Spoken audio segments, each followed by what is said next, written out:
Hey guys, welcome back to the channel. We're still on the Crown World golf cart build. Now, since the last time I talked to everybody, we've done a lot of tearing down on the block and the engine and got it down to where we know what's going on. Got the camshaft, the rocker assembly out of it, the head bolts and all out. And I'm trying to make it where I can show y'all a little stuff. Heads off. Okay, bear with me. Alright, first thing I want to show everybody about is the valves. These are valves. Okay, problem is if you look, see that valve looks a little raised. Okay, believe you me, they're not bent. It's just that, as a general rule, valves stand up that high. They stand that high. As a general rule. These are sitting real deep in the seat, and so I've been told. That means that they're wore just about to the point of no return. The cylinder head looks pretty good. When I build this, I will be doing new valve springs, new valves, new valve stem seals, etc., etc. Okay, inside the engine, the cylinder walls actually look really good. There is no cross hatching left. I didn't figure they would be because this thing's got 1 billion miles on it, but the walls are smooth. Okay, now here's what's amazing. Standard bore, if you look, is still a standard bore. It's not stamped over.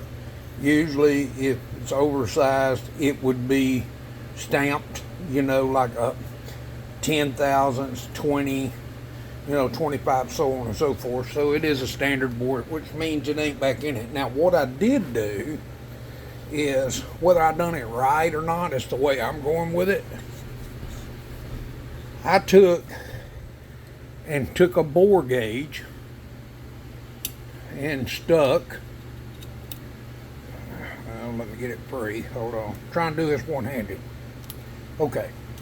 Bore gauge. Stuck a bore gauge. Hold on. There we go.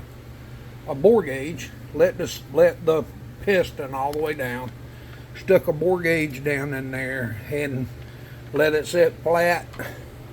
Trying to get a good shot. And straight up and down. Tighten it up. Both of these are the same. Then I took a dial caliper, measuring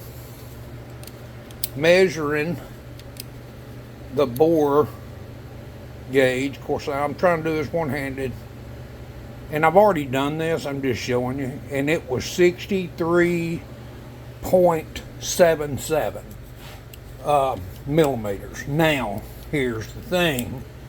I don't know yet. I'm just letting y'all know this. I don't know yet whether or not it needs to be bored. I don't think it does, but I know I'm moving and it's like crazy. But the deal is, I ain't knocked the pistons out of it either. I got called away on a service call and was not able to get what I wanted, but I wanted to try to get a video out. This thing is extremely nasty. That's just years of riding it. Believe you me, we rode the wheels off this thing. But I'm thoroughly impressed with how good the cylinder walls look. I mean, they're smooth. There's no ridging at the top whatsoever on either cylinder. Now, I'm going to be checking this. And let me say this, and I've got junk everywhere, so y'all bear with me. I told y'all once before, invest in you a engine shop rebuild service and parts manual from EZGo. This book is amazing. I've been twisting wrenches a long time, and this thing gives breakdown, detailed information. It tells you how to take the valve guides out. It tells you the whole 9 yards of what to do as far as rebuild, service, repair.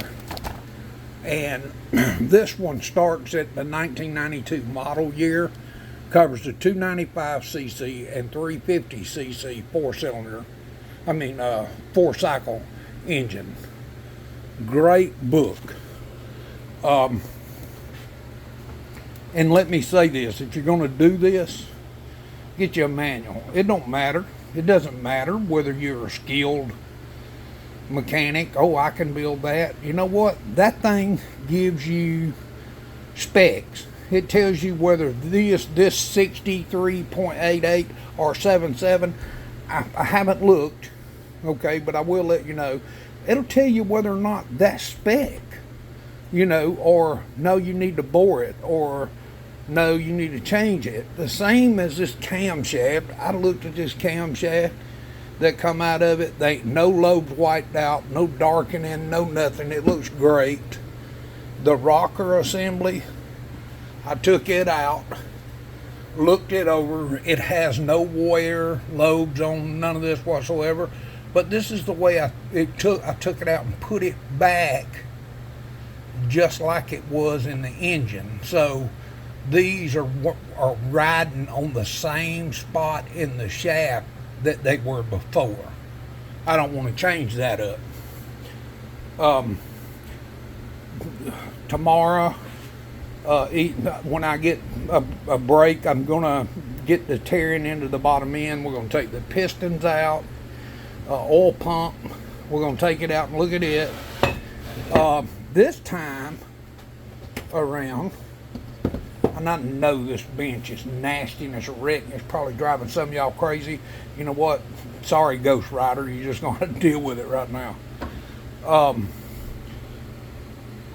This engine had a oil indicator, oil signaling unit. I don't know if it was a safety shutdown or an oil light. You know what I'm saying? I kind of want to say it was a safety shutdown. I don't really know. I'll look into it and let you know. I'm going to take this out and put me an oil gauge. I want an oil gauge on it. And hopefully Rachel won't get too mad, because I'm going to have to mount that gauge somewhere around her new dash. She got her a carbon fiber dash. And once I figure out for sure about the kit size, etc., then I will let y'all know and let you know what kit I decided to go with. That was the breather for the crankcase breather. It wasn't stopped up or nothing, but you got to understand something. You see how bad this dirt is? Ooh, look at them fins. And they were caked. And that's the life of these engines. Okay? And what I mean by that is this is air cooled. It has alright, I'm going to be turning, hold on. This fan right here, I got crap everywhere, sets on this side. And what happens is it spins and draws air across this motor, across these cylinders. It draws air across those cylinders, and it's got pans, it's got tins that go all around that motor. Believe you me, if they get caked up, this motor's gonna overheat. Now, I've always been pretty good about flushing it out. We've run it for the past couple of years or so. I didn't realize that it had caked up in it that bad, but yeah, that's on me. But the fan still looks good. It's okay. These are the tins, that go around it. This goes on the carburetor side. And exhaust tin. This cover, this is the bottom of the fan cover. You see what it's been caked now. In its defense, and most of y'all know, I sunk this thing in a swamp where water was this high. being dumb. But okay, long story short, and I'll quit rambling. I appreciate everybody hanging in with me. We're going to be trying to put out better content. Hopefully this weekend I'll be able to. This is Thursday. I'm putting these out every day right now. I'm trying to play catch up. What I'm going to end up doing is, what the hell? Hold on. Need to quit. There you go. What I'm going to end up doing is trying to get these put out every day, so there's something on the channel. This ain't all we do. We go on trips. I pedal on, work on stuff. That's what adventures are about. Slow Ray, I'm Slow Joe. Rachel is Ray.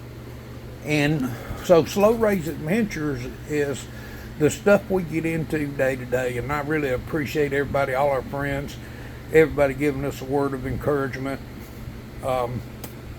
We're just two old people that ain't no telling what our adventure's gonna be that day.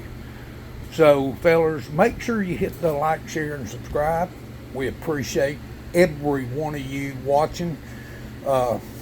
We hope to get everything turned back around. I got a ton of video content coming, and you're gonna love it. I'm gonna look back and find out about the golf cart top when we done this to make it go up and down.